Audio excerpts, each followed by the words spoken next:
My name's Joe Slowik. I'm the Philip Lynch Theater Manager here at Lewis University. Welcome to Lewis Spotlight. Today we're going to talk about some life lessons.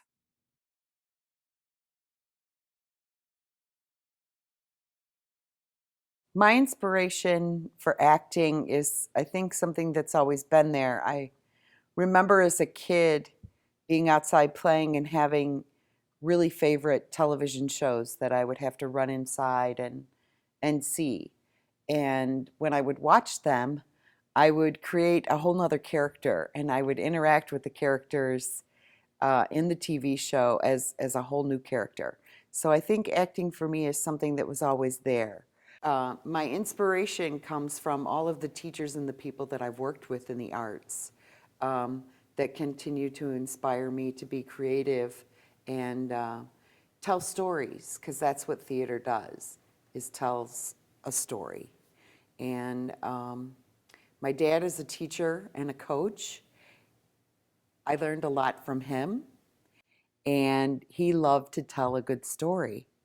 And I think that as an artist and an actor, that's what we do every time we step on stage.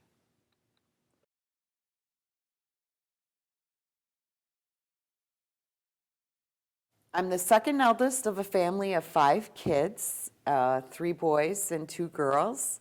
My dad was a high school biology teacher and football coach, and my mom was a stay-at-home homemaker.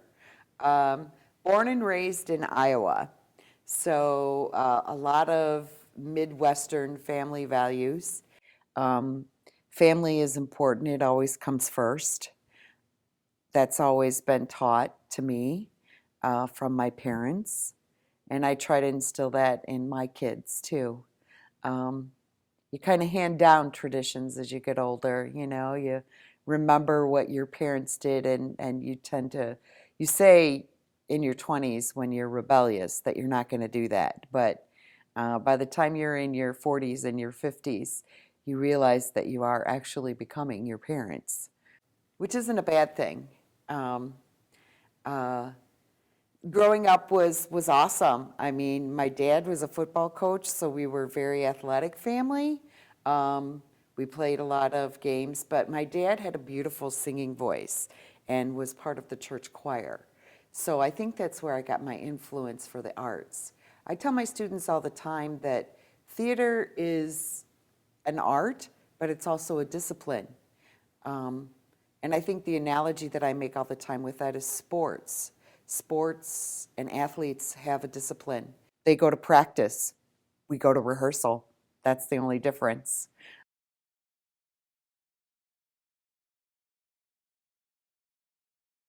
Lewis University is near and dear to my heart. I did my undergraduate here and went on and got my master's, uh, my MFA with an emphasis in acting from Northern Illinois University. I loved my graduate school experience, but I absolutely cherish my undergraduate experience here at Lewis. My mentor and friend was Philip Lynch Theater instructor, professor Chet Kondratowicz and Bob Sullivan. I remember meeting Chet once at a cast party. I wasn't in the show, I actually ushered and loved hanging around the box office all the time. And they were nice enough to invite me to a cast party. And I met Chet, and he said to me, "What are you going to be when you grow up?" And I said, "I really want to be an actor." And he's like, "Why aren't you?" And I realized that I could actually go to school and study this. I could actually um, learn the discipline of theater, the techniques, the history. History is so important in theater. And that it was something that could actually be taught, which was amazing to me. So I did my undergraduate here at Lewis, and then was fortunate enough as my career and education started to shift and change that the position at Lewis became available. And Keith White, the now chair of the department at Lewis, actually came to my house and offered me the job one day. And it was like my dream job. So, of course, I said yes. I played hard to get at first, though. I told him I would have to sleep on it before I said yes or no. I had young kids at the time. I had a young family and my husband, and I felt like I couldn't just say yes to this opportunity without first discussing it with him. Um, but it really was my dream job to be at Lewis.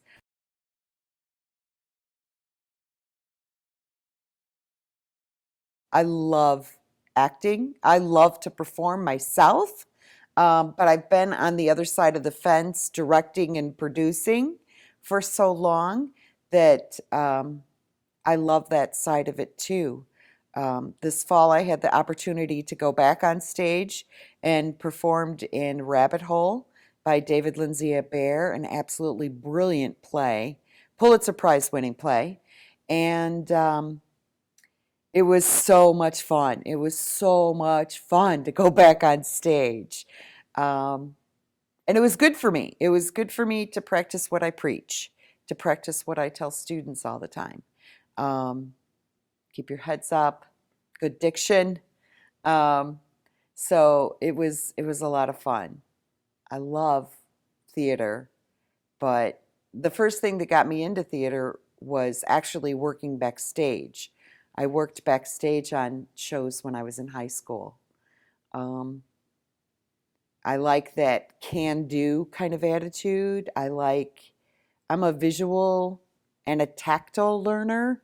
So if I can build it, if I can paint it, if I can find it at a thrift store and repurpose it, I love that. I love the the technical and the design side of theater.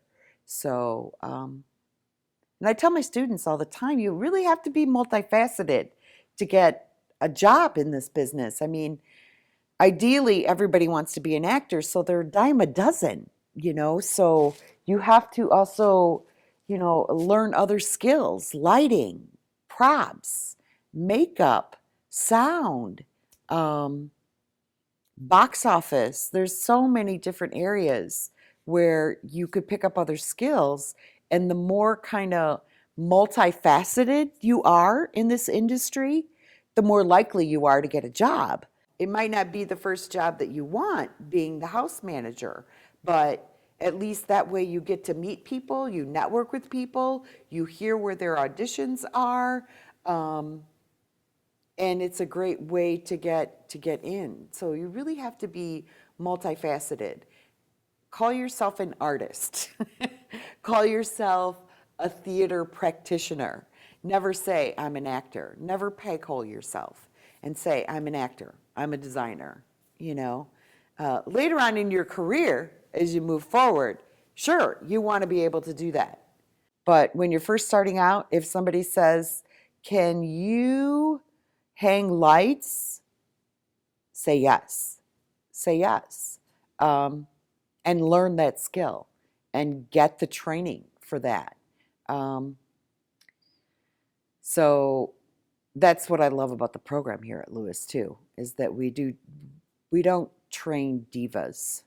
Um, we train theater artists.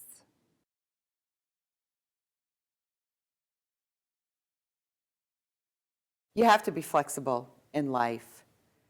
Um, you can always have a plan A, but you got to have plan B and plan C and plan D. To be flexible is to roll with the punches, and it can be really hard to do. It's easier said than done for anyone to say that you're willing to be flexible, um, but it's something that when something changes or something happens and it takes you out of the plan or what you thought it was going to be, maybe that steps in and that change is for a reason. So I think you have to, it's like that old saying, when every door closes, another one opens. Um, I love that kind of metaphor in flexibility of life.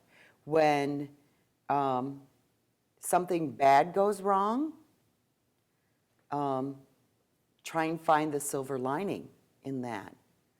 It's basically like thinking about life as, are you a half full glass or a half empty glass? Um, and I'll take the half full any day.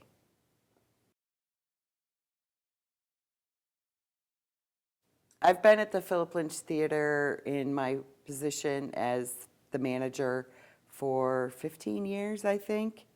Um, I don't like time limits. I have a hard time remembering like my anniversary and how many years it's been. I know that that's atypical for the woman, but I don't like to think about it in time. But I love being at Lewis. I love being around the students. I like to think that that's what keeps me young. That's what keeps me young is the students. It's a bittersweet process because you see them, they come in, they might not have any training, they might have some training, they might be really green, they might have like wonderful instincts, they might know what they really want, which is great too. All different levels of training in the process. And over 4 years, you watch them grow. And then it's kind of like the baby bird flying and leaving the nest, you know? It can be really bittersweet. There are students I want to hang on to. I think that's why Heritage Theater Company is so important to me in my life because with Heritage, it's alumni that keeps that going. And we have a real strong family. When you work together closely with people on an emotional level, and that's what theater is, working to emotional, larger than life sometimes on stage, that you get really close with those people that you work with. And it does become like family. So it can be very bittersweet when students graduate.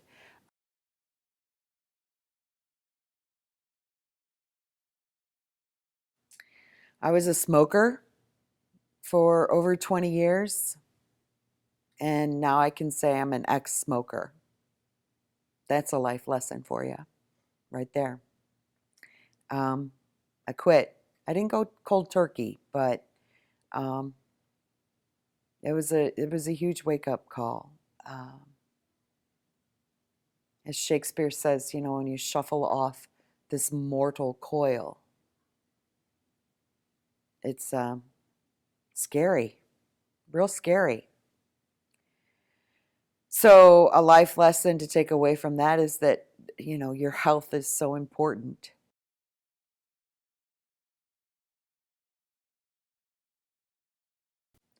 The most important lesson you can learn about going out into the real world as you graduate, don't give up. Don't give up. Never take no for an answer, especially in this business in theater. You get so many more people telling you no. No thanks. Sorry, you're not right. You're too short. You're too tall. You're too fat. You're too skinny. I thought your hair was red. Oh, you should be blonde. You know, I mean, it can really beat you down, you know. But you have to not give up. Don't give up. Don't take no for an answer. When you graduate and you begin your life after Lewis, and there is life after Lewis, there has to be. That's what you're here for. You have to remember